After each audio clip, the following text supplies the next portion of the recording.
आज हम इतिहास में अध्याय 3 अंग्रेजी शासन का भारतीय जनजीवन पर प्रभाव का अध्ययन करेंगे। आपने पिछले पाठ में अंग्रेजों की शासन की स्थापना के बारे में पढ़ा।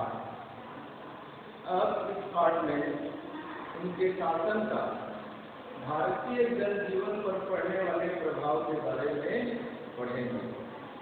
सन 1600 ईस्वी से 1757 ईस्वी तक ईस्ट इंडिया कंपनी का उद्देश्य व्यापार करना था। ये भारत से कपड़ा, मसाले आदि खरीदने के लिए अपने देश से सोना, चांदी आदि लेकर आते थे।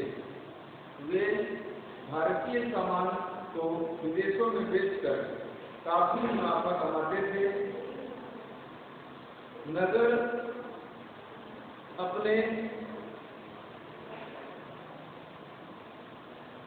अपने देश का सामान भारतीय बाजारों में नहीं बेच पाते थे।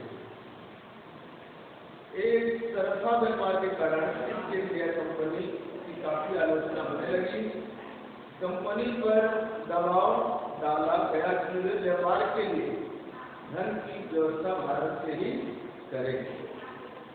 प्लासी और बक्सर के युद्धों के बाद बंगाल पर उनका अधिकार हो गया। बंगाल, बिहार एवं उड़ीसा की दीवानी भूमि कर वसूल करने का अधिकार भी उन्हें प्राप्त हो गया। इससे उन्हें अपने व्यापार के लिए जरूरी धन भारत से ही मिलने लगा। उस समय भूमि कर किसी भी शासक के लिए आमदनी का प्रमुख स्रोत था। इसलिए अंग्रेजों ने भी मुख्यतः भूमि कर पर ही अपना नियंत्रण बनाना आरंभ किया। अब अंग्रेजों की कृषि नीति, तो अंग्रेजों ने शुरुआत में स्थानीय तौर पर प्रचलित कर व्यवस्था को ही चलाए रखा। बाद में उन्होंने कर नियंत्रण और संग्रहण की अलग अलग व्यवस्थाएं बनाई। ये भारत के अलग अलग प्रदेशों की सामाजिक व्यवस्था व शासन की जरूरतों के अनुसार तैयार की गई थी। ये जमींदारी, रैयतवाड़ी व महलवाड़ी बंदोबस्त प्रथाएं थी। पहले दौर में अंग्रेजों द्वारा लगान वसूली के लिए ठेकेदारी करने के अधिकार को नीलाम किया जाता था। जो सबसे अधिक पैसा जमा करने का वादा करता उसे यह अधिकार दिया जाता था।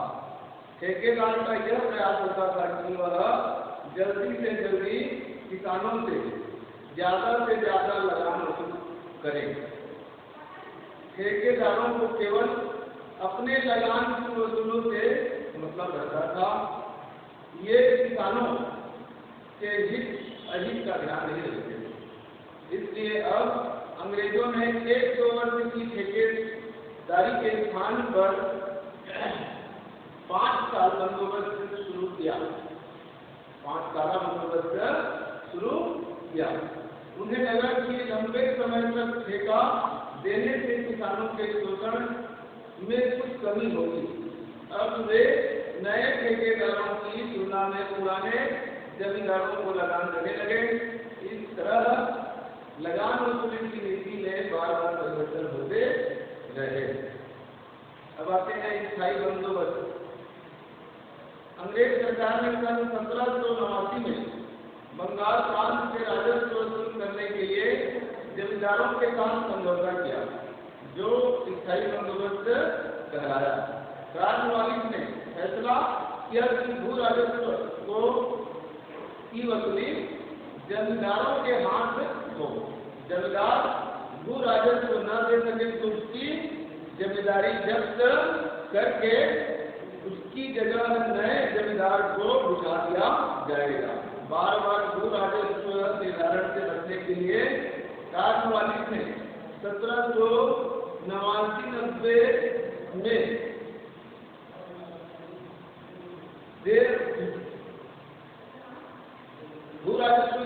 आधार पर जमींदारों को 10 साल के लिए जमीन का मालिक बना दिया। अब ये जमीन की खरीदी बिक्री कर सकते थे एवं लगान न पटाने पर किसानों को जमीन से बेदखल भी कर सकते थे। कंपनी शासन के लिए भू राजस्व आमदनी का प्रमुख स्रोत था। इस व्यवस्था से कंपनी को आर्थिक स्थायित्व प्राप्त हो गया। इस कानून की सबसे बड़ी कमजोरी यह थी कि लगान को कृषि के विकास और उत्पादन में वृद्धि बढ़ाने या घटाने से जोड़कर नहीं देखा गया था। इसलिए जमींदार तो निश्चित लगान वसूलते रहे, पर किसानों या सरकार को इससे अधिक फायदा नहीं हुआ। अब आते हैं रैयतवाड़ी व्यवस्था। इस व्यवस्था का मूल आधार लगान का किसान के साथ सीधे करार करना था। यह तय किया गया कि कृषि उत्पादन में हुए खर्च को निकालकर जो बचेगा उसका 50% भू राजस्व होगा। शुरू के दिनों में फसल और उसके मूल्य के घटने बढ़ने से राजस्व का कोई ताल्लुक नहीं था। बम्बई और मद्रास प्रेसिडेंसी प्रांत में 30 वर्षों के लिए यह बंदोबस्त लागू किया गया। किसानों के साथ सीधे करार के बावजूद इस व्यवस्था से किसानों का शोषण होता रहा। अब आते हैं महलवाड़ी व्यवस्था। सन 1837 से 43 ईस्वी के बीच अंग्रेज शासकों ने पश्चिमी उत्तर प्रदेश में एक नई लगान व्यवस्था लागू की, जिसमें पूरे गांव, जिसे महल कहते थे, से लगान का बंदोबस्त किया जाता है। अर्थात गांव के सभी कृषक परिवारों पर लगान जमा करने की संयुक्त जिम्मेदारी थी। इसमें रैयत बंदोबस्त की तरह कृषि खर्च और किसानों के भरण पोषण का खर्च निकाल कर जो बचता था उसका लगभग आधा हिस्सा लगान के रूप में वसूल किया जाता था। इस व्यवस्था को पंजाब, मध्य प्रदेश एवं छत्तीसगढ़ में भी लागू किया गया। अब आते हैं छत्तीसगढ़ में लगान व्यवस्था। तो अंग्रेज अधिकारियों ने छत्तीसगढ़ की लगान व्यवस्था में अनेक परिवर्तन किए। उन्होंने छत्तीसगढ़ को अनेक तहसील में बांट दिए और तहसीलदारों की नियुक्तियां की। प्रत्येक परगने में लगान वसूल करने के लिए अमीर और पंड्या राजस्व अधिकारी की नियुक्ति की। अंग्रेज अधिकारियों ने मराठा प्रशासन के समय प्रचलित पटेल के पद को समाप्त कर दिया और उसके स्थान पर गौंडिया का पद सृजन किया। उस समय गांव के गौंडिया वर्ग में 3 किस्तों में लगान वसूल किया करते थे। लगान का निर्धारण जमीन के क्षेत्र के आधार पर किया जाता था। गौंडिया अपने गांव से लगान वसूल कर सरकारी खजाने में जमा करते थे।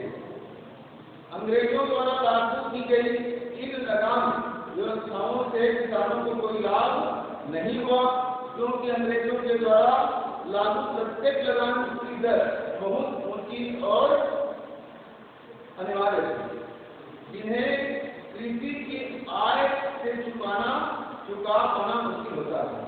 इसलिए किसानों को जमींदारों एवं कानूनकारों से कर्ज भी लेना पड़ता था। नियत समय पर कर्ज न पटा सकने पर उसकी जमीन साहूकारों द्वारा हड़प ली जाती थी। परिणाम स्वरूप किसानों की हालत बहुत खराब हो गई एवं शासन के प्रति असंतोष की भावना पनपने लगी। इस प्रकार कुछ स्थानों पर किसानों ने कंपनी शासन के विरुद्ध विद्रोह भी किया। अब आते हैं दस्तकारी एवं शिल्प पर प्रभाव। कंपनी की प्रशासनिक व्यवस्था की भारतीय हस्तकला एवं शिल्पकारी धीरे धीरे नष्ट होने लगी। भारतीय दस्तकारों एवं शिल्पियों को अपनी वस्तुएं कम दामों पर बेचने के लिए विवश किया गया। उन पर भारी कर भी लगाया गया। इंग्लैंड से आने वाली वस्तुओं को तट कर एवं चुंगी कर से मुक्त रखा गया। इससे वे सस्ती हो गई। परिणामस्वरूप भारतीय दस्तकारी एवं शिल्प विदेशी वस्तुओं के सामने नहीं टिक सके। भारतीय कारीगर अपना व्यवसाय छोड़ने लगे और उनकी बस्तियां उजड़ गई। भारत शहर का वस्त्र उद्योग, जिसके कारण वह भारत का मैनचेस्टर कहलाता था, नष्ट हो गया। मुर्शिदाबाद एवं सूरत के उद्योग भी नष्ट हो गए। कारीगर बेरोजगार हो गए और कृषि पर निर्भर हो गए। फलतः कंपनी शासन के प्रति उनमें असंतोष बनने लगा। अब आते हैं वनों में रहने वाले लोगों पर क्या प्रभाव पड़ता है। तो अंग्रेजी शासन के दौरान भारत में वनोपज पर आधारित नई मिलों व कारखानों की स्थापना हुई। भारत के जंगलों में पाए जाने वाले मजबूत लकड़ियों का उपयोग रेलों की पटरियां बिछाए जाने के लिए, है ना, उपयोग किया जाने लगा। साथ ही इंग्लैंड की मिलों के लिए भी लकड़ियां भेजी जाती थी। इससे वनों की कटाई में तेजी आ गई। जंगलों में रहने वाले जनजाति जो झूम खेती करते थे, उन्हें पेड़ काटने आदि पर रोक लगा दी। इससे उनकी जीवन शैली प्रभावित हुई। अंग्रेजी शासन के विरोध में उठ खड़े हुए। अंग्रेजों की नीति के विरोध में भारत के विभिन्न जनजाति क्षेत्रों में कई आंदोलन हुए। इनमें बिरसा मुंडा की अगुवाई में मुंडा जनजाति द्वारा किया गया विरोध प्रमुख स्थान रखता है। वे बदलते समय और अंग्रेज नीति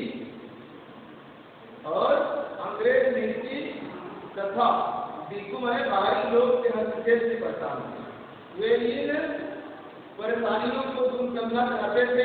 बिहार के छोटा नागपुर के पठार के जंगलों में रहने वाला एक जनजाति व्यक्ति, जिसका नाम बिरसा मुंडा, जिसका जन्म 1870 दशक के मध्य हुआ था। बिरसा बचपन से भेड़ बकरियां चराते, बांसुरी बजाते और स्थानीय अखाड़ों में नाचते गाते जीवन बिताते थे। अब ये बिरसा मुंडा का आंदोलन, तो बिरसा का आंदोलन जनजाति समाज को सुधारने का आंदोलन था। उन्होंने मुंडाओं से आह्वान किया कि वे शराब पीना छोड़ दें, गांव को साफ सुथरा रखें और डायन व जासूस होने में विश्वास न करें। यहाँ ध्यान देने वाली बात यह है कि बिरसा ने मिशनरियों और हिंदू जमींदारों का भी लगातार विरोध किया और उन्हें बाहर का मानते थे जो सुंदर जीवन शैली को नष्ट कर रहे थे। अंग्रेजों को बिरसा आंदोलन के राजनीतिक उद्देश्यों में बहुत अधिक परेशानी थी। यह आंदोलन मिशनरियों, महाजनों, हिंदू भूस्वामियों और सरकार को बाहर निकालकर बिरसा के नेतृत्व में मुंडा राज स्थापित करना चाहता था। यह आंदोलन इन्हीं ताकतों को मुंडाओं की समस्याओं व कष्टों का मुख्य कारण मानता था। अंग्रेजों की कूटनीतियां उनकी परंपरागत भूमि व्यवस्था को नष्ट कर रही थी। हिंदू भूस्वामी और महाजन उनकी जमीन को छीनते जा रहे थे और मिशनरी उनकी परंपरागत संस्कृति की आलोचना करते थे। जब आंदोलन फैलने लगा तो अंग्रेजों ने एक कठिन कार्रवाई का फैसला लिया। उन्होंने 1895 में बिरसा को गिरफ्तार किया और दंगे फसाद के आरोप में 2 साल की सजा सुनाई। जेल से छूटने के बाद बिरसा समर्थन जुटाने गांव घूमने लगे।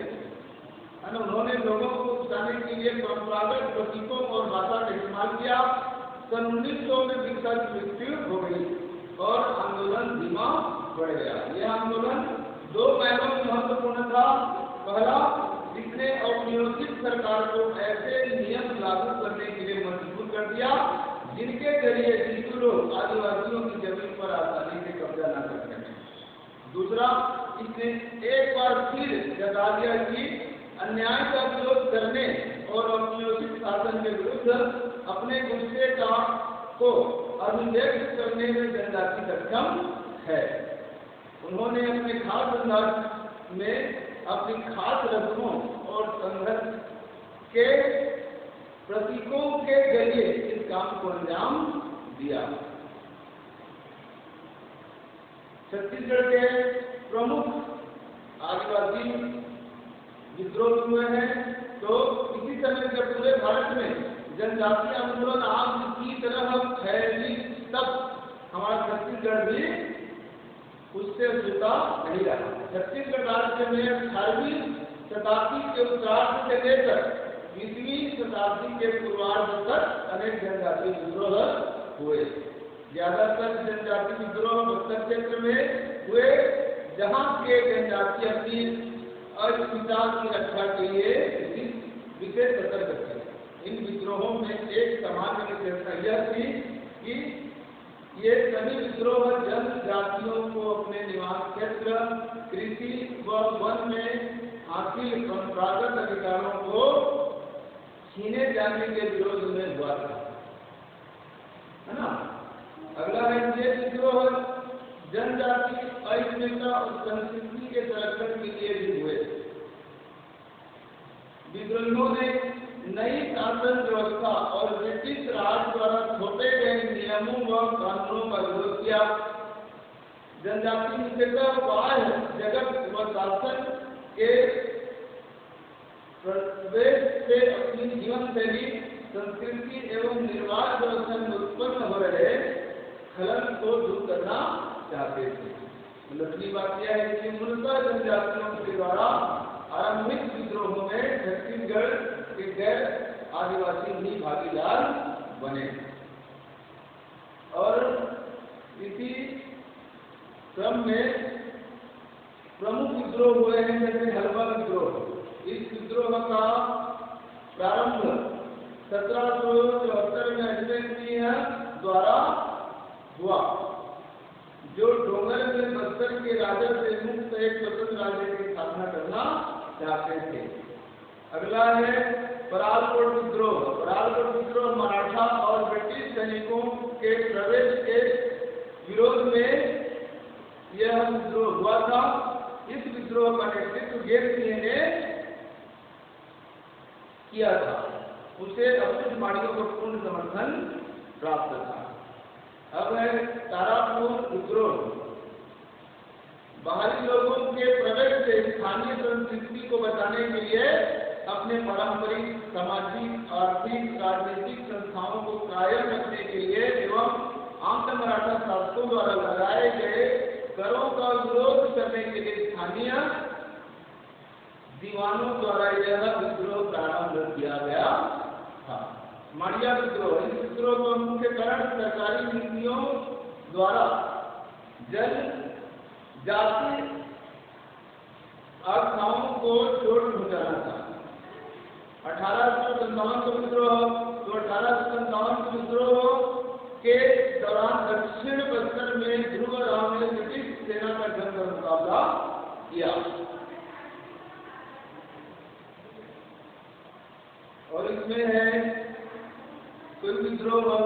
यह जनजाति विद्रोह कोई जनजातियों द्वारा 1859 में साल वृक्षों के कटाई के विरुद्ध किया गया था।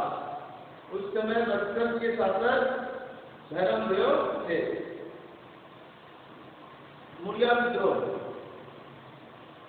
तो 1864 में गोपीनाथ दास बस्तर राज्य के दीवान नियुक्त हुए, और उन्होंने जनजातियों को बड़े पैमाने पर शोषण आरंभ किया। उनका विरोध करने के लिए विभिन्न वर्गों के जनजाति एकजुट हो गए और राजा के दीवान की बर्खास्तगी की अपील की। भूमिका विद्रोह है। तो भूमिका विद्रोह बक्सर का सबसे महत्वपूर्ण व व्यापक विद्रोह था। इसने बक्सर के 84 में से 46 परगने को अपने चपेट में ले लिया था। इस विद्रोह के प्रमुख कारण थे जनजाति दोनों पर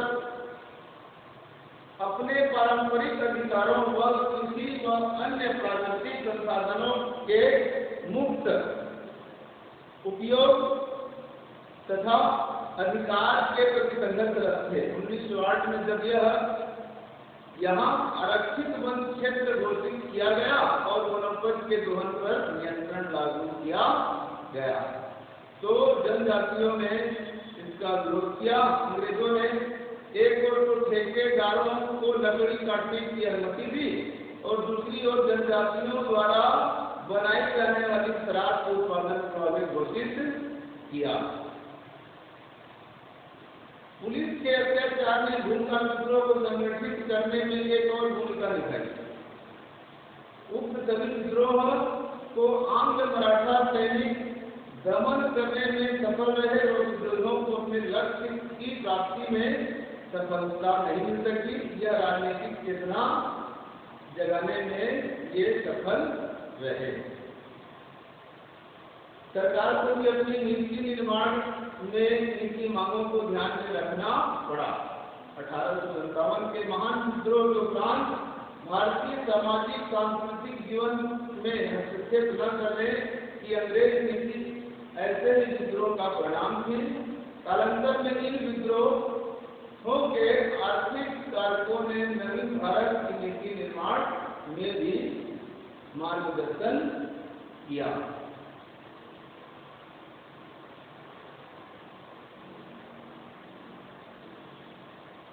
धन्यवाद। आगे को अगले पीरियड में